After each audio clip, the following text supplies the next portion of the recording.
الان باید بریم رو باه.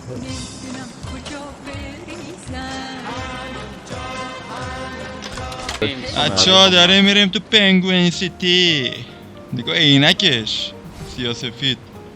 تنها جایی که حق میگه این وسط صفحه است، نوشته The Animals are coming. من نمیتونم بزنم. همینو می‌خواستم بچه‌ها. بالا سمت چپ و راست میبینی؟ حیوونا دارن میان. سلام بچه‌ها، به یه ویدیو کالبد چکافی دیگه از کانال یوتیوب ما خوش اومدید. همونطور که میدونید مثل فصلهای گذشته توی ویدیو کالبد چکافی قرار 0 تا 100 چیزایی که قراره توی این فصل ببینیم و با هم بررسی بکنیم. ممکنه تو روزهای آینده تغییرایی توی جزئیات بازی رخ بده، اما اساس کار همون چیزایی که قراره با هم دیگه توی این ویدیو بررسی کنیم. پس کانال رو سابسکرایب کن تا اگر تغییری هم توی فصل جدید رخ داد از اون بیخبر نمونی. همونطور که توی تصویر میبینید ما 2 تا جشنواره اصلی و 4 تا فرعی توی ارنگل و یه جشنواره اصلی و 2 تا فرعی توی لیویک داریم. وقتی لوت اصلی تو جشنواره رو فعال میکنید بهتون اسلحه دراپ، کارت ریکال، اکسیر، اسکیت، سوت قرمز و راکت میده که مهمترین قسمتش همون کارت ریکاله. یه وسیله دیگه هم جامون که اون سرنگه. کارت ریکال نیازی به توضیح نداره و تنها نکتهش اینه که شما توی این فصل 3 تا شانس مجدد دارید، یعنی تا 3 بار میتونید بمیرید و ریکال بشید. اولیش ریکال زرد داخل جشنواره است، دومی کارت ریکالیه که از وسط جشنواره برمی‌دارید و سومی هم ریکالی هست که همه دارن. با اسلحه راکت شما قابلیت جابجایی رو دارید و وقتی به زیر پای انمی شلیک میکنید باعث میشه اون سر بخوره و نتونه تیر بزنه که این تا حدودی کمک کننده است. ما 2 نوع راکت عادی و پیشرفته توی بازی داریم. برتری که راکت پیشرفته نسبت به راکت عادی داره اینه که ازش به عنوان اسکیت استفاده میکنه و یک قابلیت صحنه آهسته کردن هم داره که با چند بار استفاده قلقش دستتون میاد. یکم جلوتر بهتون میگم که از کجا میتونید راکت پیشرفته رو به دست بیارید. وسیله بعدی سوته. وقتی شما از سوت استفاده میکنید یه فروشگاه تخفیفی آنلاین دارید که سریع روبروتون ظاهر میشه. توی این فروشگاه زنجیره‌ای بهتون 4 تا وسیله میده که رایگان میتونید بگیرید و باقی وسیله هم تخفیف دارن. وسیله بعدی اکسیره. وقتی شما از اکسیر استفاده میکنید تا 30 ثانیه سرعت خشاب گذاری و سرعت جابجایی اسلحه‌هاتون 2 برابر میشه. الان دقت کنید ام جی تیری چقدر سریع ریلود شد.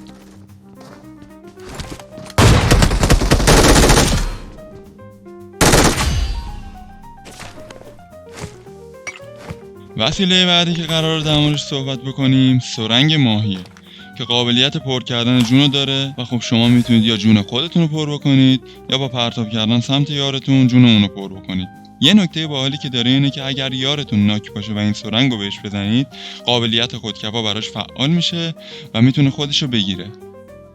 وسیله بعدی که اضافه شده اسکیت یخیه که با استفاده از اون میتونید برای خودتون یه مسیر یخی درست بکنید و حتی توی ارتفاع برید و انمی‌ها رو از بالا غافلگیر کنید. و اما بریم سراغ کار 98 یخی که این فصل به بازی اضافه شده. شارژ شدن این کار 98 یخی 12 ثانیه طول میکشه و بعد از هر بار شارژ اگر تیرتون به حریف بخوره علاوه بر دمیجی که خودش داره یه دمیج جزئی هم به اون قسمت وارد میکنه و سرعت حرکت کردن هر کسی که توی اون محدوده قرار بگیره کند میشه. وقتی کار 98 یخی دستتونه اگر به کوله پشتیتون دقت کنید یه دکمه اون پایین قرار داره که با فشار دادن اون حالت پوسته کار 98 عوض میشه و احتمالاً برای کسایی که کار 90شون کیل مسیج داره و میخوان از کیل مسیجش تو بازی استفاده بکنن. یه چیز دیگه که کشف کردیم اینه که دارت یا همون سرنگ‌های ماهی روی انمی هم تاثیر داره. یعنی اگر شما یه نفر رو ناک کنید و خود کفا نداشته باشه بعد از اینکه اون سرنگو بهش بزنید میتونه خودش رو ریوایو کنه و خب این خیلی جالبه.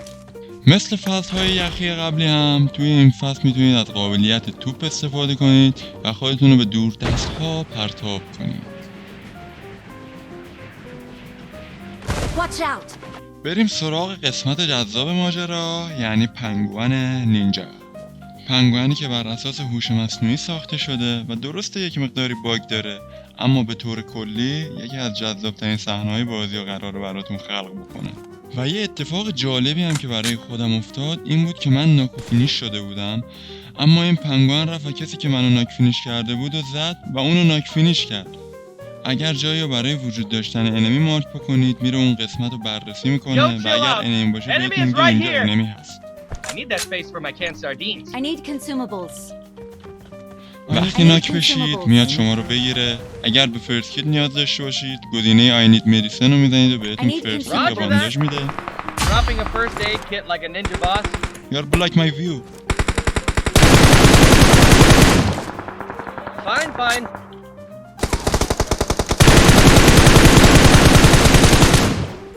در کل باید خیلی مراقب این پنگوئن باشید چون اگر حریفتون باشه میتونه حریف خیلی خطرناکی باشه. اگر بخواید برید سراغ پنگوئن یا بقیه حیوونا کافیه نقشه رو باز کنید که حیوونا به ترتیب روی نقشه ظاهر میشن. یه سری حیوونا موهاتون رو کوتاه میکنن.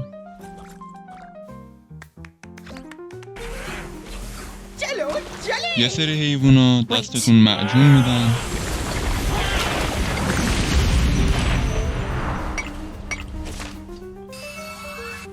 یه سری حیوونا بهتون لوت با چند تا اسکیت میدن. و یه سری حیوونا بعد از اینکه برگرفتتون بهتون یه لوت جزئی میده. اولای ویدیو در مورد راکت پیشرفته صحبت کردم که میتونید از کجا بگیرید. شما اگر بیاید پیش خرس قطبی 2 مدل راکت میتونید بگیرید. امیدوارم همه حیوونا رو گفته باشم. اگر حیوانی جا موند حتما توی کامنت ها بهمون بگو. داخل نقشه چند تا ماشین زرهی توی مسیرهای مختلف در حال حرکتن که اگر بهش تیر بزنید براتون لوت میندازه و اگر خود ماشین رو بتره کنید و واردش بشید بهتون یه لوت عجیب و غریب میده. Watch out. توی یه سری از خونه شما تابلوی مونالیزای قطبی رو میبینید. برای فعال کردن این جعبه باید پشتتون رو به تابلو بکنید و بعدش دکمه پرنک رو بزنید تا بتونید از لوتش استفاده کنید. 50 ثانیه دیگه میشه.